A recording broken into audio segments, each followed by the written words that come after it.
sebuah kota yang terletak di bagian barat Indonesia yang terkenal dengan tanamannya yang bernama Rafflesia. Dan ini dia wawancara spesial bersama Wali Kota Bengkulu, Helmy Hasan.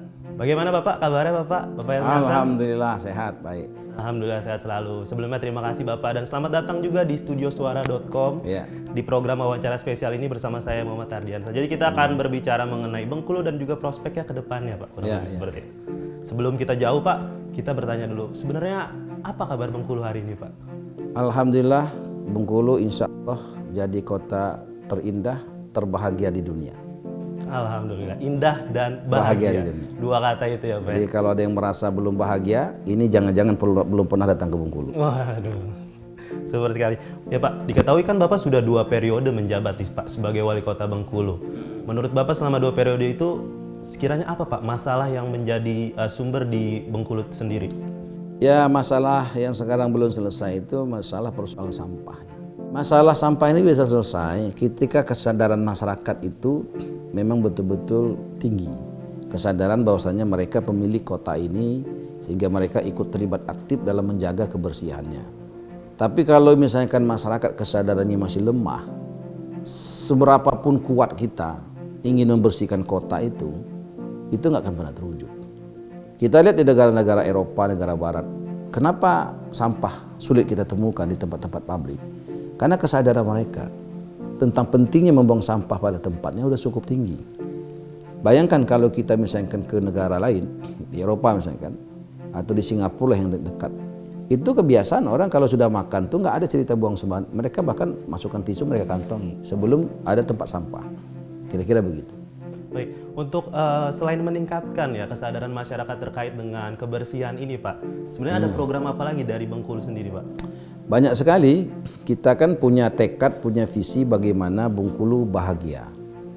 Masyarakatnya bahagia, yang berkunjung bahagia, maka turunan programnya banyak. Apa saja yang bisa membahagiakan masyarakat, itu kita lahirkan. Contohnya apa? Contohnya misalnya untuk anak-anak yatim.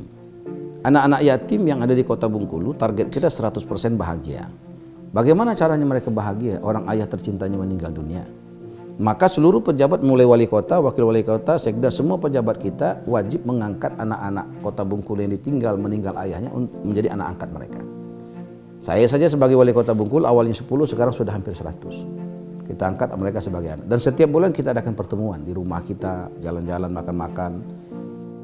Baik, itu dia berarti program unggulannya ya Pak ya, salah satunya untuk mensejahterakan masyarakat ya. Oke Pak, sekarang kita coba melihat sesuatu yang bisa di-highlight dari Bengkulu ini di sektor pariwisatanya Pak. Pariwisata kita ya itulah Bengkulu tuh kota yang indah, kota yang cantik ya. Cantik bukan karena Raffles. Raffles itu penjajah. Saya termasuk orang yang menentang nama itu.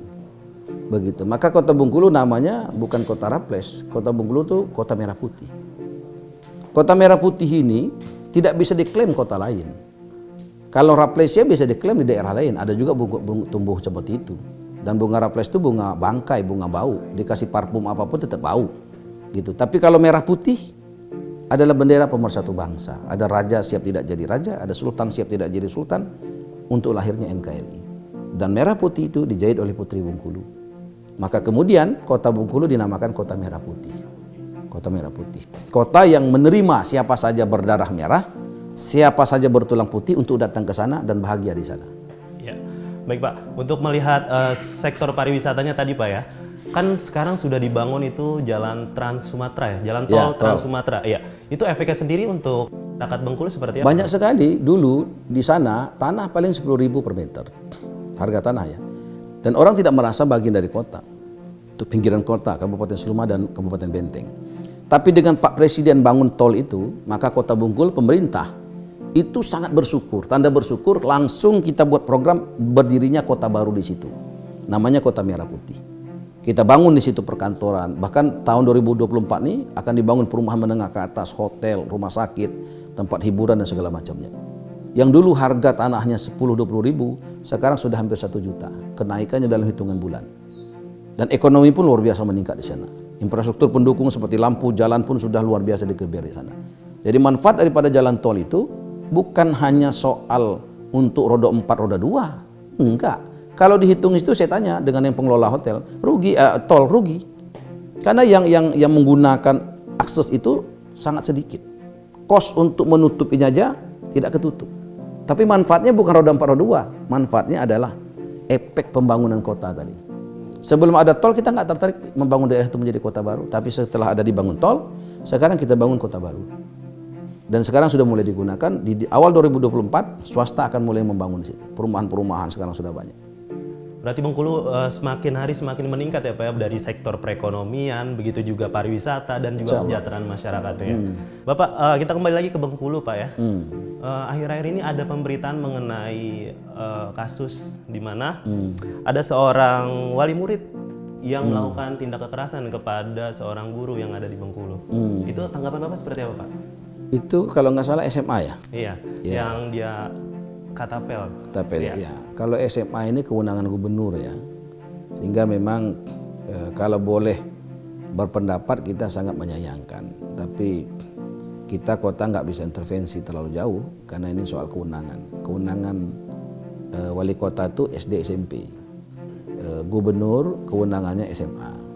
Tetapi atas nama kemanusiaan maka saya mengatakan itu tidak boleh sebenarnya terjadi. Harus ada punishment, harus ada hukuman. Tapi kemudian saya tidak mencampuri itu, ini pandangan karena memang tidak lazim dan tidak pantas. Memang harus ada koreksi yang mendalam tentang posisi guru. Saya ingat zaman dulu, ya di zaman kita dulu sekolah, guru itu betul-betul dimuliakan.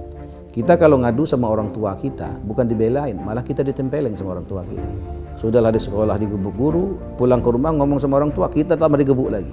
Sehingga kemudian anak-anak zaman dulu itu jauh lebih bisa bertahan dengan segala macam kesulitan daripada anak-anak zaman sekarang. Salah satu faktornya adalah dulu kita memuliakan guru luar biasa. Walaupun guru memukul kita nggak berani melawan. Memandang wajahnya saja kita nggak berani.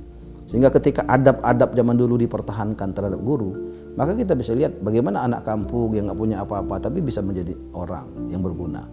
Hari ini banyak anak-anak yang bapaknya hebat, bapaknya tapi adab dengan guru nggak dijaga, maka anak-anaknya sekarang susah betul gitu diterima di masyarakat, dan begitu juga soal aktivitas positifnya nggak ada gitu. Ya Pak, karena Bapak sudah 2 periode Pak menjabat. Langkah ke depannya Pak, langkah politiknya nanti Bapak akan seperti apa Pak? Apakah Bapak ingin maju menjadi gubernur atau mungkin yang lainnya Pak? Saya serahkan semuanya kepada Allah Subhanahu wa taala. Apapun rencana Allah itu yang terbaik. Dengar-dengar Bapak pengen maju menjadi Dapil Tegal. Ya, Ketua Umum DPP PAN meminta saya untuk ke Tegal, DPR RI di sana. Dapil Tegal, Kabupaten Tegal, Brebes. Mohon doanya aja nanti. Kira-kira nantinya Bapak nih, insya Allah diterima di sana, dijadikan sebagai Dapil di Tegal. Ingin membuat seperti apa Pak? Apakah Bengkulu juga yang di Tegal atau Tegalnya Bapak? Ya, saya yakin masyarakat Tegal, Brebes, Lawi itu adalah masyarakat yang bagian dari NKRI ya. Artinya insya Allah nggak terlalu sulit untuk kemudian bersinergi dengan masyarakat di sana. Dan apa yang akan kita perjuangkan ketika kita di Senayan, tentu konsep perjuangannya berbeda ketika kita menjadi wali kota. Di Senayan itu kan parlemen, ada 3 fungsi di situ, ya kan? Dan saya ingin memperkuat bagaimana kemudian salah satu fungsinya adalah bagaimana Tegal, Brebes, Selawi yang masyarakatnya sangat religius, itu fungsi rumah ibadah itu betul-betul bisa optimal, bukan hanya sekedar tempat ritual, tetapi juga bisa menjadi pusat kebahagiaan. Begitu berarti ya, dibuat Tegal menjadi semakin religius di sana. Oke. Baik Bapak, terima kasih Bapak atas sesi wawancaranya. Terakhir Bapak, berikan closing statement Bapak ya terkait dengan harapannya mungkin untuk Bengkulu, untuk penerus selanjutnya atau mungkin diri Bapak nanti ke depannya. Ya, untuk Bengkulu insya Allah ya, mohon doanya bagaimana betul-betul kota Bengkulu ini bisa menjadi kota yang religius dan bahagia. Itu visi kita, dan regenerasi bisa berjalan dengan baik begitu. Artinya program-program yang baik bisa dilanjutkan, program-program yang belum tercapai seperti kebersihan dan segala macam itu bisa jauh lebih disempurnakan lagi dengan wali kota generasi ke depan.